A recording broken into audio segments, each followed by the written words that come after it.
Notre nation ne sera plus un Congo de la division, de la haine ou du tribalisme. OVD à l'EKK à chaque instant pour vérifier comment est-ce que nous allons salir. Bienvenue dans cette édition du journal télévisé sur DRC Info. À la une, ce soir, participant au Forum africain Mining Indaba, Félix Tshisekedi, président de la République démocratique du Congo, a vanté les potentiels miniers de son pays. C'était mardi 7 février 2023 dans sa prise de parole à la tribune. Semaine ville morte à Goma du lundi 6 au dimanche 12 février 2023.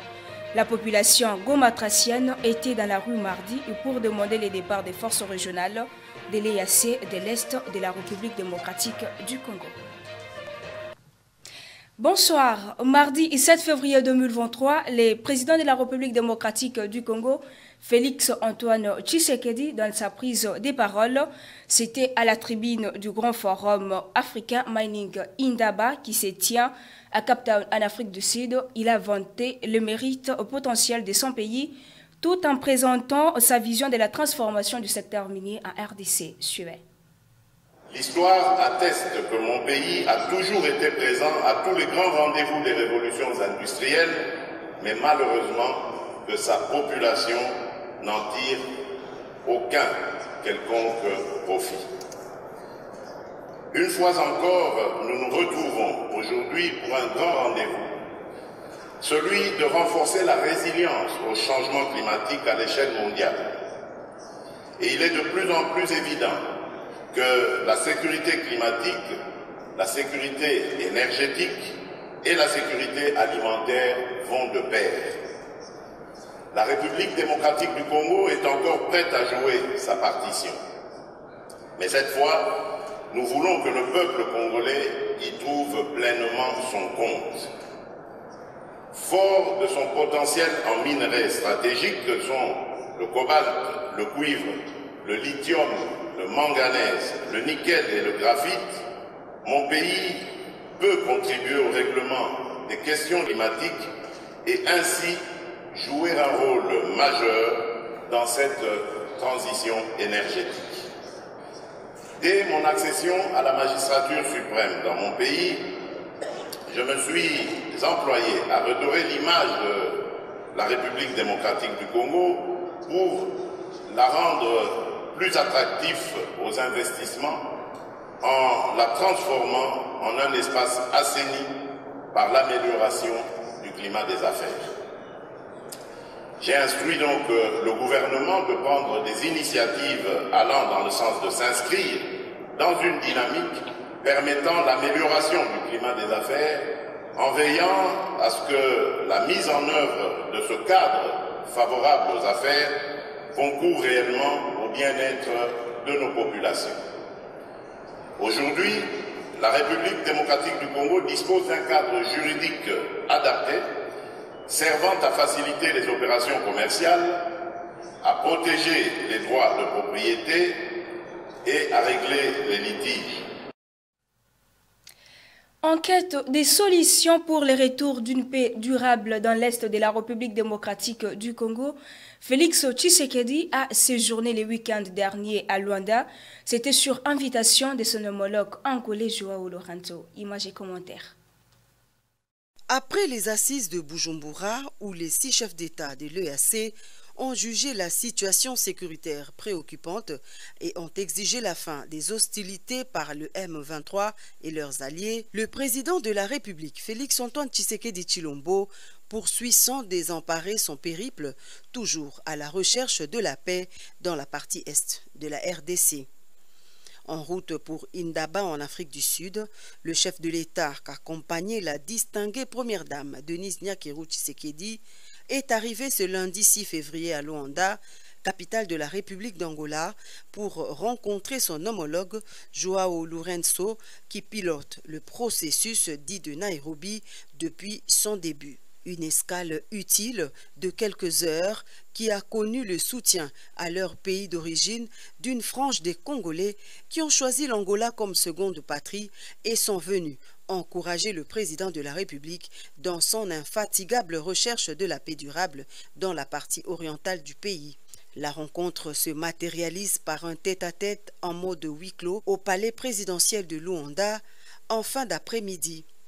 Il a été question pour les deux personnalités de discuter de l'évolution des rapports avec Kigali, mais surtout de la situation sécuritaire qui prévaut actuellement dans l'Est de la République démocratique du Congo.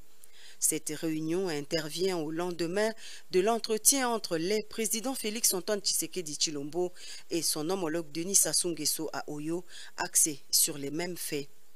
Rien n'a filtré de leurs entretiens de plus de 2 heures. Cependant, on ose croire que les deux interlocuteurs ont débattu des pistes des solutions susceptibles de rétablir la paix et la sécurité à l'est de la RDC à la lumière de la feuille de route de Luanda, eu égard au refus délibéré des troupes terroristes du M23 de se retirer des localités congolaises telles que exigées par le dernier sommet de Luanda. Ce qui prouve à suffisance le refus de son parrain de restaurer la paix aux Congolais de cette partie du pays épris de tranquillité. La question de la raison d'être de la force régionale de l'EAC déployée sur le front Est ferait également partie des matières contenues dans l'agenda du bref passage du président de la République à Luanda. À son retour à l'aéroport, quelques instants avant son décollage pour Indaba, en bon père de la nation, le président de la République a communié avec la communauté congolaise qui n'a pas manqué d'exprimer sa joie au chef de l'État et à son épouse.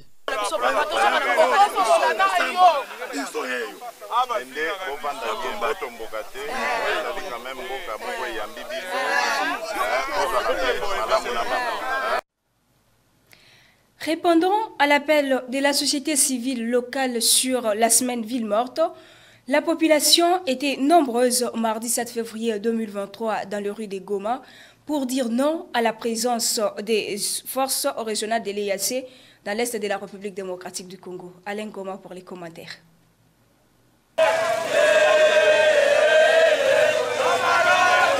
Contrairement annoncé, la journée ville morte s'est transformée en marche pacifique de toute la population. C'est aux environs de 2h et 5h du matin que les habitants se sont réveillés sous une forte tension. Les artères principales étaient barricadées par deux pierres dans les deux communes de la ville de Goma ainsi qu'aux environs de Kiisi dans le territoire de Nyiragongo. Pas de circulation de véhicules, excepté des taxis-motos qui empruntaient la voirie publique en toute difficulté. Au quartier Katoy, Ndosho et Majengo, les mouvements de la population étaient visibles sur la voirie urbaine, scandant des chansons horribles contre Paul Kagame et les contingents kenyans de la force régionale de l'EAC. Avec des fouets en main et des cercueils vides, ces manifestants s'indignaient contre l'agression de la RDC par le Rwanda. Boutiques, magasins et quelques établissements primaires, secondaires et universitaires n'ont pas ouvert leurs portes. Le marché central de Goma, terrasses, alimentation et bistrots, dans certains coins, n'ont pas mené les activités au quotidien. Cette situation fait suite à des manifestations populaires annoncées par les mouvements citoyens du Nord Kivu, contestant l'inefficacité et la complicité de la force régionale des États membres de l'Afrique de l'Est dans les tracts des terroristes rwandais du M23. Cette série des actions de la population a débuté ce lundi par une semaine de journée ville morte et qui ira du 6 au 12 février 2023. C'est que la ROC se batte aux côtés de nos FARDC. S'ils ne veulent pas qu'ils retournent chez eux, nous voulons aussi que la MONUSCO se batte aux côtés de notre FARDC. S'ils ne veulent pas qu'ils retournent chez eux, nous en avons marre de la complicité de la communauté internationale ainsi que de l'EAC, aussi de la MONUSCO contre notre pays. Ils sont venus ici pour défendre l'intérêt territorial, mais ils sont en train de faire des choses qui ne vont pas vraiment. Il faut que l'EAC puisse partir chez eux parce qu'on ne voit pas l'importance de l'EAC.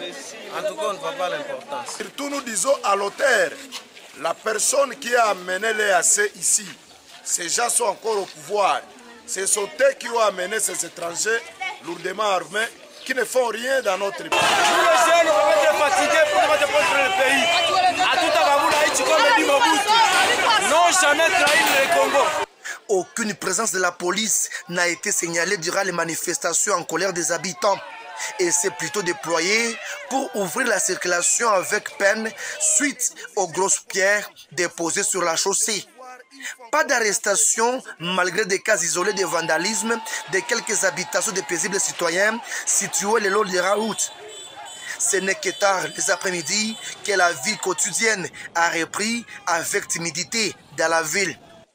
La société civile du Nord Kivu avait annoncé une série de manifestations contre la force régionale de l'EAC et la MONUSCO, dont elles accusent d'être en complicité avec l'ennemi qui asphyxie aujourd'hui la ville de Goma et le déplacement massif de la population de Massissi et de Rutshuru.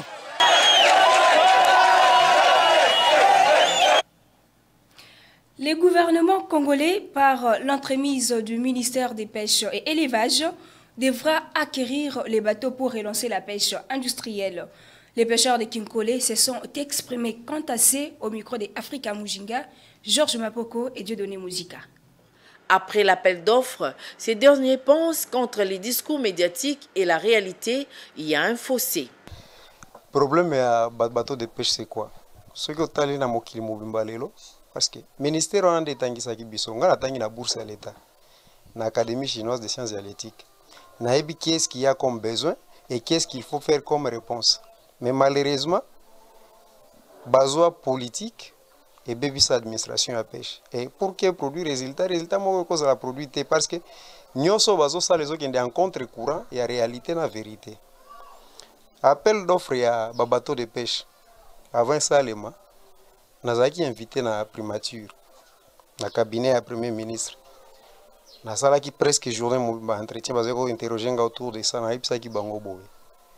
Le Congo a d'abord besoin de la production de poissons et cette production passe par l'élevage des poissons, c'est-à-dire l'aquaculture. Pêcheur de son état et vice-président de la plateforme des associations de pêcheurs, éveil des consciences des techniciens pêcheurs dans la commune de Lancélé, Keilo Kasso Floribert évoque les difficultés qu'ils éprouvent dans l'exercice d'un métier dont ils devraient en principe tirer profit. Pêche toujours ça là moyen artisanal na type de pêche artisanal et là qui c'est déjà limite na on a ba faiblesse nango. Pambate surtout biso na pour malebo toza na surexploitation ya pêche. Le rôle la réglementation ezalité pêcheurs nous savons utiliser moyen nous savons capturer mbisi et puis ba type ya engin de pêche tous utiliser ba type eza prohibé alors et créer carence le loi toza déjà na mois de février to côté déjà saison ya vache mère mais soko tali na ba port ya débarquement ya ba produits de pêche na biso malgré tout, statistiques, toujours prélever statistiques, mais production est très maigre. Ici également de savoir qu'il y a 2 ans, le ministre de la Pêche et l'Élevage avait annoncé l'acquisition de 6 bateaux de pêche en République démocratique du Congo. Question de s'aligner à la vision du chef de l'État qui est l'amélioration des conditions de vie des populations. Prolongé de 24 jours depuis le 23 janvier 2023, le processus d'enrôlement et d'identification des électeurs dans la zone opérationnelle 1 prendra fin le 17 février.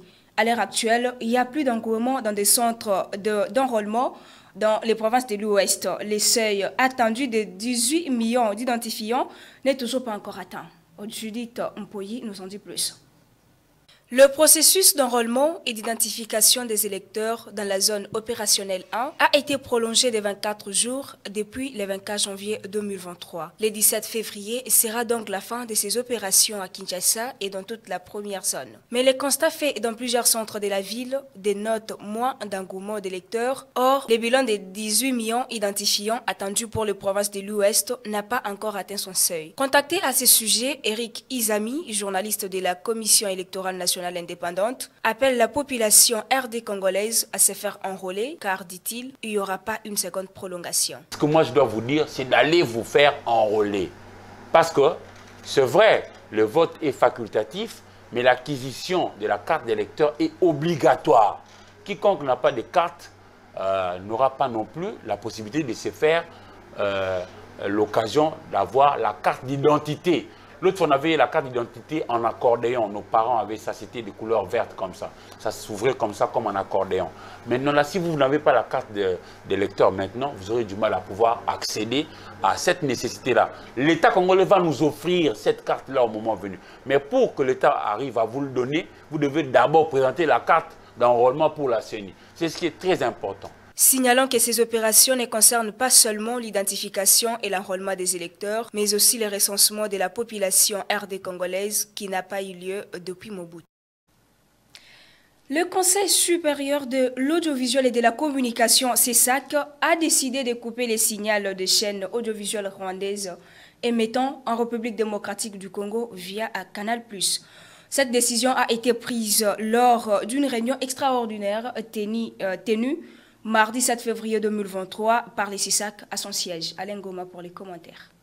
Adressé au directeur général des Canal+ RDC, le Conseil supérieur de l'audiovisuel et de la communication CESAC a ordonné la coupure du signal de toutes les chaînes de radio et de télévision rwandaises émettant en RDC via Canal+. Une décision prise en session extraordinaire le mardi 7 février 2023 pour une durée de 90 jours. Le CESAC dit prendre cette décision pour répondre au bruit des émissions radiodiffusées depuis la RDC causées par Canal+ Rwanda de manière intempestive et relayée par le même sur le territoire rwandais. Il s'agit notamment de chaînes congolaises suivantes, la RTNC, Télé 50, Digital Congo, Molière et 10e Riz, et laissant la télévision rwandaise arroser en même moment la population congolaise à l'occasion de la visite du pape à Kinshasa de discours de haine. Le CESAC regrette le non-respect du protocole d'accord entre Canal+ Afrique, maison mère de Canal+ PDC, et pense qu'il a fallu informer préalablement la République démocratique du Congo. Ces derniers reprochent aux chaînes rwandaises l'incitation à la désobéissance civile, l'insurrection générale contre l'autorité politique de la République démocratique du Congo et les dénigrements systématiques des institutions nationales et de leurs animateurs. Dans la conclusion de son communiqué, le CESAC demande aux autorités politico-administratives et judiciaires de veiller à la bonne exécution de la présente décision qui entre en vigueur à la date de son obtention. Désormais, tous les fonds perçus par l'administration militaire de l'Ituri et dans le cadre de la taxe conventionnelle de produits pétroliers à l'importation seront versés intégralement à la banque.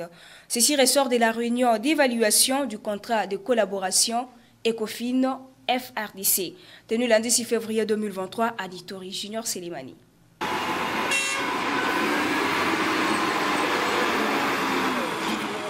Lentement et sirément, le travaux de la modernisation de la voirie urbaine de Bounia évolue sans désemparer. À ce jour, au moins 5 km sont déjà asphaltés par l'entreprise Africas depuis la signature du contrat de partenariat entre le gouvernement provincial et les importateurs de produits pétroliers de l'Ituri. Dans le souci de la traçabilité de tous les fonds perçus au terme des 10 accords, il a été convenu dorénavant que cet argent soit directement versé en banque, a dit le directeur de cabinet adjoint du gouverneur militaire en charge de l'économie et finances, Steve Sengida. Les agences à douane qui accompagnent les importateurs ont été conviés à cette réunion et ils ont été instruits, sensibilisés au paiement systématique de cette taxe par la voie bancaire.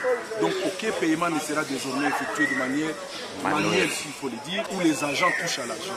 Aucun agent DGRPI ne touchera à l'argent désormais et les importateurs sont sensibilisés à pouvoir payer uniquement par la voie bancaire. Celui qui paye par la voie manuelle payera double. Le président des importateurs de produits pétroliers à Ituri, Daniel Mugisa, s'est dit satisfait de cette résolution. Et surtout, nous avons exigé de mettre les points sur terre où les personnes peuvent être favorisées, ou soit à payer à Monacash, tous les monnaies doivent être payées à la banque. Il y a 3 codes qui sont ouverts. Il y a le premier code qui est à la TV, nous avons rendu pétrolier. Le deuxième code, c'est la banque de Raubat. Et le troisième code, c'est la BCDC, entre guillemets, et Titi. Et tout le monde doit respecter ça.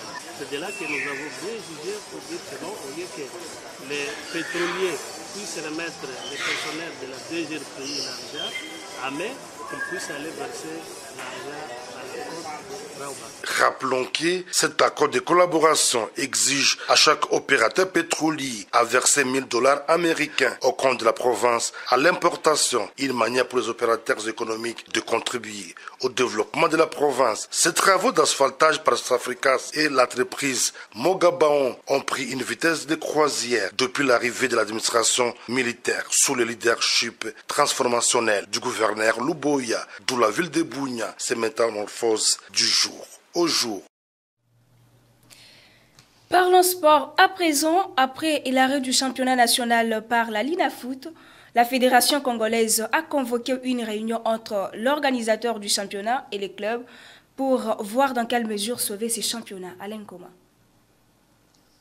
La Fédération congolaise de football association, FECOFA en sigle, a convoqué une réunion pour ce vendredi 10 février 2023, réunissant les dirigeants de clubs de football, les membres de la Ligue nationale de football. L'objectif de cette réunion est de discuter de la sauvegarde de la saison sportive en cours qui a été mise en péril par des défis actuels. La Fédération, étant consciente de l'importance de la saison sportive pour les clubs et les joueurs, ainsi que les fans du football en République démocratique du Congo, a proposé cette réunion cruciale pour discuter de la meilleure façon de gérer la situation et de trouver des solutions pour sauvegarder la saison en cours. La dite réunion sera une occasion pour les différents acteurs du football congolais de se mettre autour d'une table et de travailler ensemble afin de trouver des solutions durables pour le bien-être du football congolais.